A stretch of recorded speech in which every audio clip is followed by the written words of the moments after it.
17 সংখ্যক নেপকাছ ৰাষ্ট্ৰীয় বঁটা প্ৰদান অনুষ্ঠান জ্যোতিচিত্ৰ বনত গুৱাহাটী জ্যোতিচিত্ৰ বনত ফিল্ম ষ্টুডিঅ'ৰ ৰুদ্ৰবৰুৱা প্ৰেক্ষাগৃহত অনুষ্ঠিত হয় 17 সংখ্যক নেপকাছ ৰাষ্ট্ৰীয় বঁটা 2024। অসমৰ চলচ্চিত্ৰ আৰু ভ্ৰাম্যমাণ আগশাৰীৰ জনপ্ৰিয় অভিনেতা অভিনেত্ৰী পৰিচালক সংগীত শিল্পী আৰু কলা কুশলীসকলৰ উপস্থিতি মুখৰিত হৈ পৰে জ্যোতিচিত্ৰ ফিল্ম ষ্টুডিঅ'। বৃক্ষৰোপণ কাৰ্যসূচীৰে অনুষ্ঠান আৰম্ভণি কৰা হয়।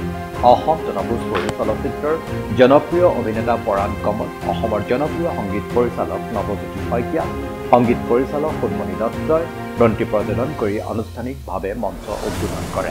গুৰুজনাৰ অমৰ সৃষ্টি সত্ৰীয় নৃত্য প্ৰদৰ্শনে অনুষ্ঠানটিত প্ৰাণ দিয়ে।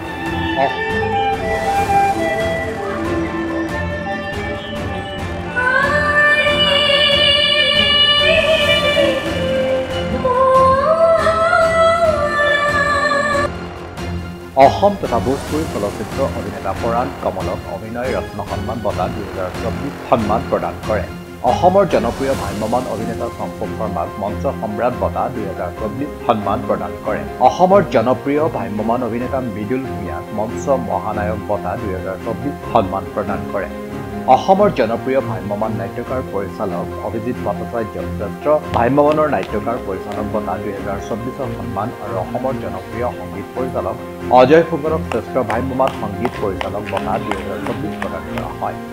অসমৰ জনপ্ৰিয় সংগীত পৰিচালক নৱজ্যোতি শইকীয়াক সংগীত ৰত্ন বঁটা 2024 সন্মান আৰু জনপ্ৰিয় ভ্ৰাম্যমাণ অভিনেত্ৰী প্ৰাঞ্জনা দত্তক শ্ৰেষ্ঠ অভিনেত্ৰীৰ বঁটা 2024 সন্মান প্ৰদান কৰা হয়। জনপ্ৰিয় ভ্ৰাম্যমাণ অভিনেতা মুহি বৰাক শ্ৰেষ্ঠ ভ্ৰাম্যমাণ কৌতুক অভিনেতা বঁটা, জনপ্ৰিয় ভ্ৰাম্যমাণ অভিনেতা অঞ্জন জ্যোতি বেজক শ্ৰেষ্ঠ ভ্ৰাম্যমাণ খলনায়ক বঁটা, সংগীত শিল্পী পাপলুক জনপ্ৰিয় কণ্ঠশিল্পী বঁটা প্ৰদান কৰাৰ উপৰিও অসমৰ বহুকেইজন জনপ্ৰিয় কণ্ঠশিল্পী অভিনেতা নেপকাছ ৰাষ্ট্ৰীয় বঁটা 2024 প্ৰদান কৰা হয়।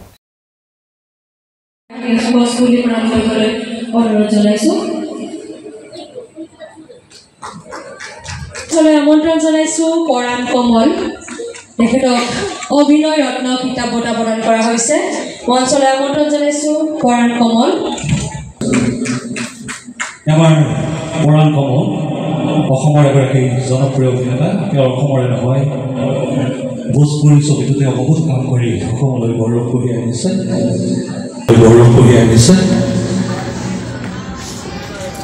তেখেতক আমি প্ৰদান কৰিছোঁ এটি খুব গুৰুত্বপূৰ্ণ বঁটা, অভিনয় ৰত্ন কিতাপ।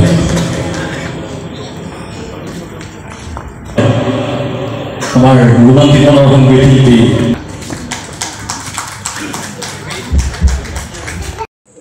চম্পক বৰুৱাই আমি আগবঢ়াইছোঁ আৰু এটি উল্লেখযোগ্য বঁটা।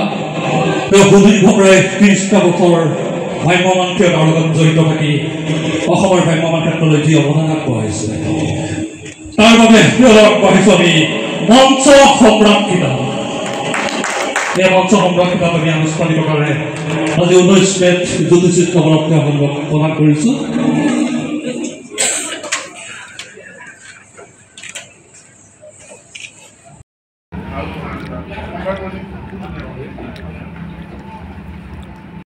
পদবী প্ৰদান কৰিবলৈ আমাৰ চৰকাৰ ৰঞ্জিত দত্ত ডাঙৰীয়া মঞ্চৰ মহানায়ক খিতাপ পদবী ৰঞ্জিত দত্ত ডাঙৰীয়াৰ সৈতে আমি প্ৰদান কৰিছোঁ।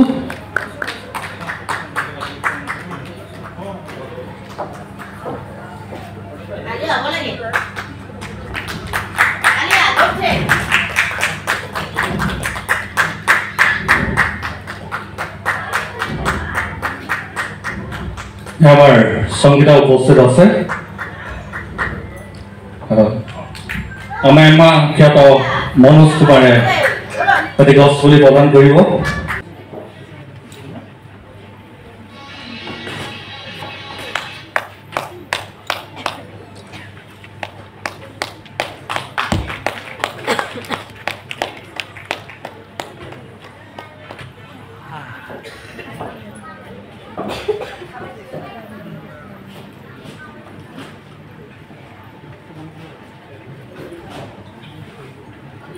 আমি একেলগে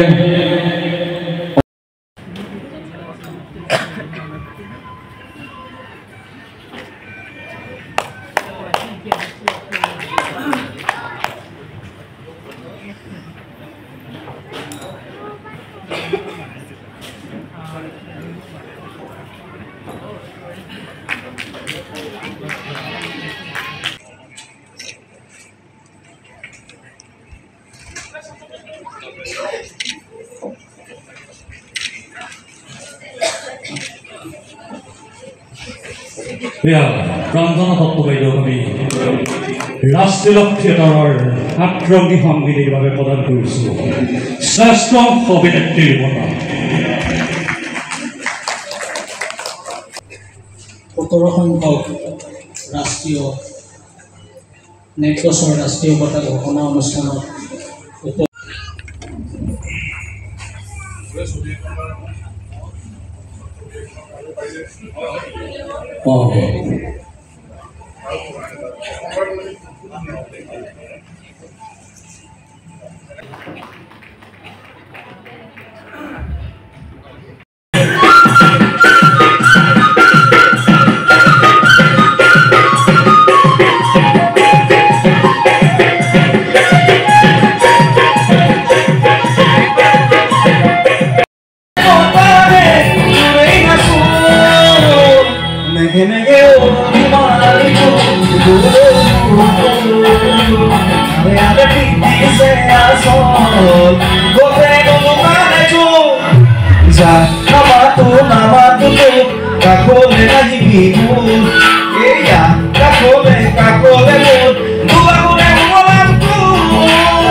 News Desk Report, Toksok 24 India.